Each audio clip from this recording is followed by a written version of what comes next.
So the Dahl Trust objects are and continue to be promoting the establishment, cultivation and conservation of eucalypts through research, programs, partnerships and activities as BRAM has decided, and in particular the education of the public about the conservation of eucalypts, which has really tested the board and the Board of Trustees as to how, with our little trust, we go about educating the Australian public. And so in honour of our benefactor, Bjarne K Dahl, we instigated a medal, and here is the medal, last year. And in 2015, the medal was awarded to Dr. Dean Nicole of the Currency Creek Arboretum. And the medal, of course, is to honour a person for their outstanding contribution to the conservation of eucalypts. This year, in 2016, we wish to award the medal to Leon Costermans. Leon.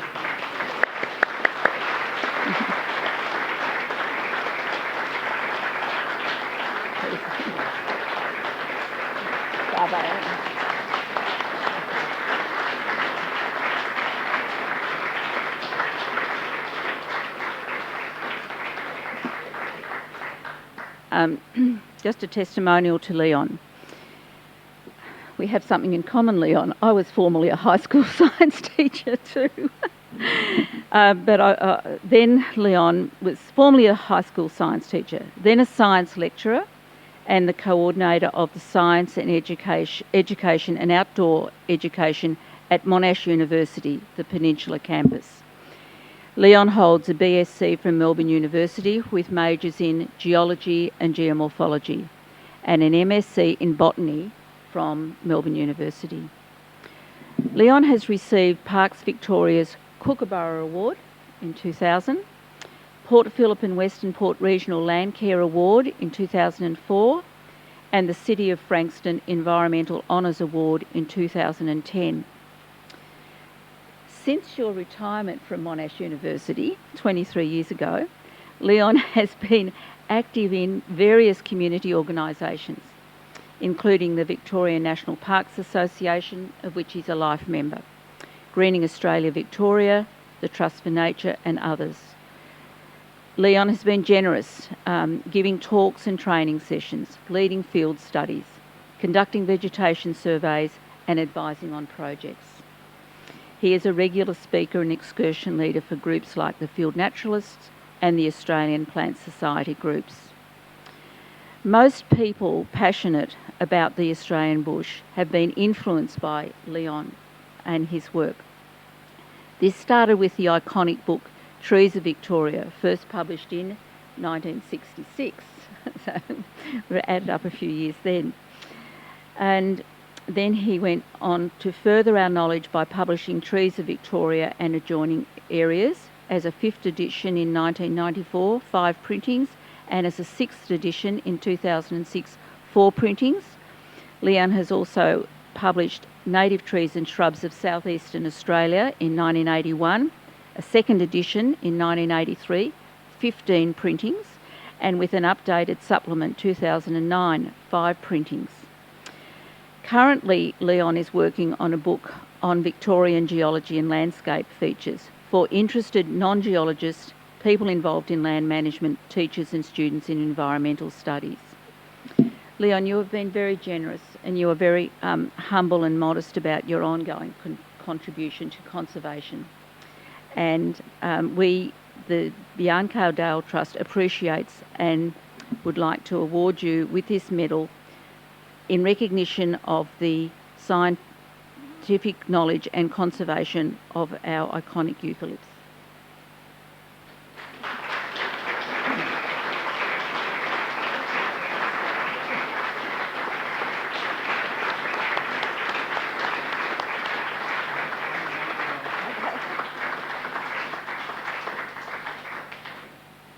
I'd just like to invite Leon to perhaps make a response. Well, I'm the most recent person to be standing between you and the door. And I hope it's probably the last, because you've had a long day And you'll be pleased to know I'm not going to deliver a session on eucalypts. You've done extremely well during the day. I feel I'm a bit of an amateur amongst all those people who have been doing such fine scientific work. However, I just want to say one thing, that like anyone who has progressed through life with a passion for things like eucalypt, I think we've all been influenced by certain people. And I just want to mention three. There have been many, many more, but three for a particular reason. That you mentioned Trees of Victoria was published in 1966. If you've done the maths, you'll work out that's exactly 50 years ago this year. And in 1966, I had no formal training in botany. I had a background interest in the bush, which I acquired through the Scout Association, camping and hiking, and I loved the bush. And one of the things which, in 1966, I was also training leaders in the Scout movement. Now, they had tests, as many of you who might have been associated with Scouts will know, and one of those tests was identifying trees. And having inherited the system from Britain, it didn't specify what sort of trees. So, of course, a lot of people, and a lot of leaders who didn't know anything about our native trees used to teach about or get the kids to identify oaks and elms and that sort of thing. And the other part of the test was, and know their value for firewood. That always seemed to me to be a little bit strange, because after all, we were supposed to be educating these people about their own natural environment, and not just as firewood. And so I decided I might write a little book for Scouts. Just a few notes, a simple thing. But as I said, I was completing a degree in geology, but I had no background in botany. So I thought I'll trot across to the botany school and see if anyone there would be able to help me. And they said, oh, the person you should go and speak to is Dave Ashton. And Dave's been mentioned several times during the course of the day, but I have to give credit to Dave because he, in his quiet way, said, yes, that would be a good idea. He gave me some suggestions, and he said, look, it'd be useful for our students. And so the first 30 copies of that were used by the second year botany students going down to Wilson's Promontory.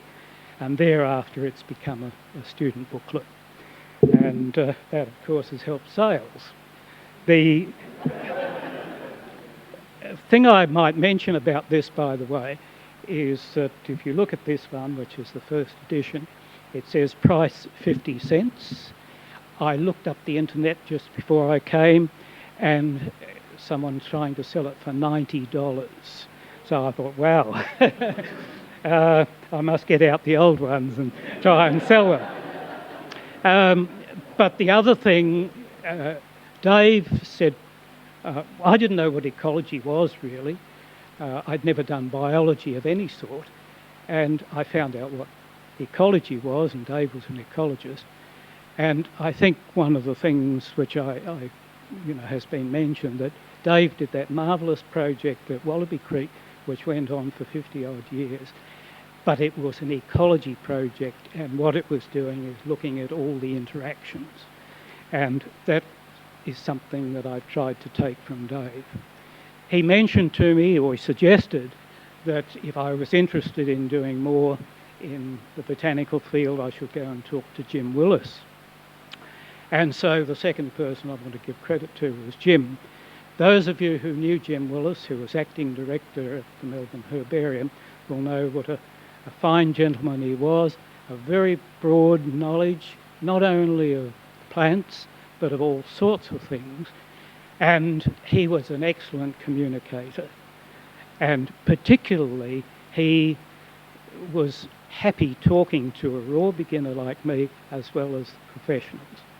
And I thought, well, that is a model for communicating with people. we became very close friends for the rest of Jim's life, and I had the honour of delivering the eulogy at his funeral. And so I mentioned Jim as the second person. And the third person wasn't a botanist. He was a general naturalist with a special interest in birds. And it just happened that I had no idea how to distribute this, what was going to happen, but I sent a copy to each of the newspapers, and at that stage there was a herald, an evening herald, and some of you may remember a naturalist by the name of Graham Pizzey, who wrote an article every Saturday night on some aspect of nature. And obviously when Jim, this was sent up to Graham rather, and he was looking for an idea, and he thought, I'll do something about trees, and he wrote a full-page article about trees. And in the last 3 lines, he said, by the way, there is a new little book that's available on the native trees. And that's all he said. It wasn't a description of it or anything like that. He just gave a contact. And what I found, I'd printed 8,000 of these. They went in a week. And so I was able to say to Graham when I later met him, if you want an indication of how effective how many people read your Saturday Night Herald articles, there's a measure. The reason I mentioned Graham was that I think it's one of the points you mentioned is the communicating with the wider public of the value of eucalypts in particular, but of nature in general. And all of those people were interested in that communication. They inspired me, and I hope indirectly I've helped some other people through these various publications. Thank you very much to the Dahl Trust.